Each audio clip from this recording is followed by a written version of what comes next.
আজকের ভিডিওতে আমি দেখাবো কিভাবে এরকম ডেপথ রিভিল গ্রেডিয়েন্ট অ্যানিমেশন করা যায় ইনসাইড আফটার ইফেক্টস। তো লেটস গেট স্টার্টেড। তো ডেপথ ম্যাপ রিভিলের জন্য আমাদের ফার্স্ট এরকম একটা ইমেজ লাগবে। এখন প্রশ্ন হচ্ছে আমরা এই টাইপের ইমেজ কোথায় পাবো? তো you can just search on Google যে serial landscape nature photos and এরকম অনেক ফটোস আসবে আপনার সামনে। আমি রিকমেন্ড করবো ম্যাগনিফিক নামক এই সাইটটাতে যদি আপনি যান। ফার্স্ট অফ অল যেটা বেস্ট পার্ট, ফ্রি অনেক ইমেজ আছে যেটা আপনি ভালো রেজলিউশনে ডাউনলোড করতে পারবেন। অ্যান্ড আমি এটা ডাউনলোড করছি। এখন আমাদের এটার একটা ডেপথ ম্যাপ লাগবে। এটা একটা ওয়েবসাইট আছে।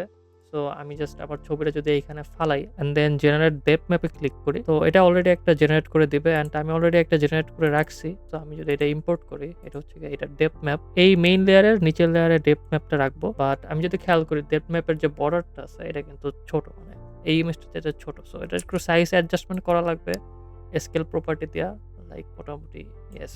সো এখন এটার সাইজ অ্যাডজাস্ট হয়ে গেছে। এখন যেটা করবো সেটা হচ্ছে উপরের ইমেজটা আরেকটা ডুপ্লিকেট করবো অ্যান্ড দেন আমি জাস্ট সার্চ করব কলোরামা ইফেক্ট। ওকে, সো নাও এটা দেখতে এরকম বিচ্ছিরি লাগলো। আমাদের আউটপুট সাইকেলে যাওয়ার পর আপনি আপনার মতো কালার প্রিসেট ইউজ করতে পারেন, বাট আমি আমার ক্ষেত্রে যেটা করতেছি কাইন্ড অফ ব্লু শেডের, এটা একটু গাঢ় রাখি হালকা।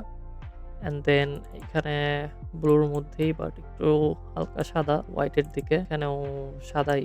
এটা আপনার প্রেফারেবল যেরকম কালার প্যালেট আছে আপনি ওইভাবে ইউজ করতে পারেন। আমি আমার ক্ষেত্রে এইভাবে ইউজ করতেছি, মোটামুটি স্যাটিসফাইড যেহেতু আমি এটা টিউটোরিয়ালের জন্য দেখাইতেছি। এখন অ্যানিমেশন করতে হবে। এই ক্ষেত্রে আমি ইনপুট ফেজে যাব অ্যান্ড এখানে ফেজ শিফট আছে, এটার একটা কি ফ্রেম সেট করব, ইউতে ক্লিক করব অ্যান্ড আমি যদি 1 সেকেন্ডের মতো যাই, এটা মোটামুটি আমার মতো আমি এইভাবে দিলাম।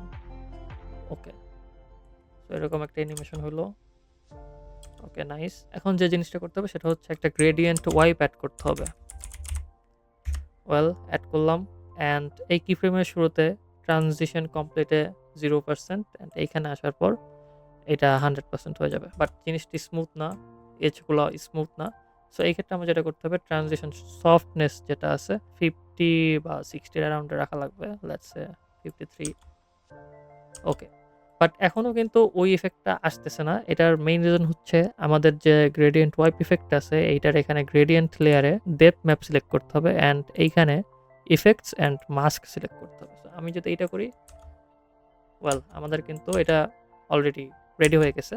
এখন যে জিনিসটা করতে হবে, লাইক অবভিয়াসলি আমরা কি ফ্রেমগুলো লিনিয়ার আছে, জাস্ট গ্রাফ এডিটরে যায় আমি যদি জাস্ট একটু F9 এ ক্লিক করি অ্যান্ড হালকা যদি স্মুথনেসটা কন্ট্রোল করি, লেটস সে যে গ্রাফটা যদি আমি এমন রাখি, অ্যানিমেশনটা যেহেতু 1 সেকেন্ডের মতো হইতেছে সো এটা খুবই কম টাইম। যদি একটু ডিউরেশনটা বাড়াই দিই জাস্ট টিউটোরিয়াল পারপোজে, অবভিয়াসলি রিয়েল লাইফ প্রজেক্টে আপনি আপনার মতো কি ফ্রেম সেট করবেন অ্যান্ড এই জিনিসটা দেখতে আরও ভালো লাগবে। এই 3টা লেয়ারকে যদি আমি একটা নাল লেয়ারের সাথে কানেক্ট করি অ্যান্ড এটার স্কেল প্রপার্টি যেটা আছে নাল লেয়ারের, আচ্ছা এখানে থেকে অ্যানিমেশন শেষ হয়েছে কখন, এইখানে আমি হালকা একটু জুম ইন করলাম, পজিশনও সেট করতে পারি, বাট এখন ওটা করবো না। কারণ আমি যদি গ্রাফটা কাইন্ড অফ এরকম রাখি, শুরুর দিকে স্পিড অনেক থাকবে। ওকে, অথবা আমি স্কেল আউটও দিতে পারতাম। এটা জাস্ট আমি বুঝালাম যে অবভিয়াসলি কি ফ্রেম অ্যাড করার পর জিনিসটা আরও বেটার লাগবে। So I hope you enjoyed the video. Well, next ভিডিওতে দেখা হবে ইনশাল্লাহ।